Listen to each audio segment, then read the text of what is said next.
Even as search operations intensified in Moreh and its surrounding villages, a police commando team was attacked by Kuki militants near the border gate number 1.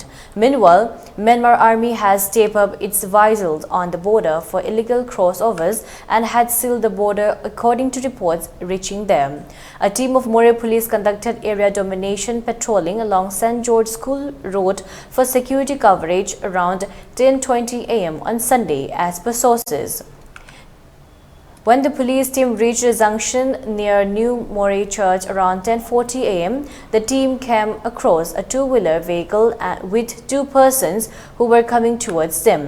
When the police team of Manipur Police Commando Moreh was shot by miscreants who came on a two-wheeler vehicle when they were patrolling in Technopole district on Sunday. There were no casualties reported. On receiving an input that miscreants were planning to attack the Moreh, shouted at them to stop.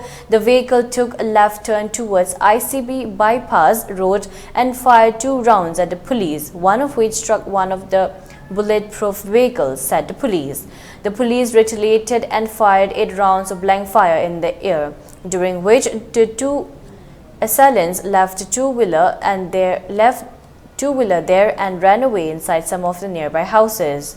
On examining the situation, some bypasses on the road were checked and then escorted into a house for safe cover. Later, the vehicle Suzuki Berkman bearing registration number MN06AD5279 was seized by the team and then left the place and proceeded back to the police IB at around 11:03 am. An FIR has been registered for necessary legal action.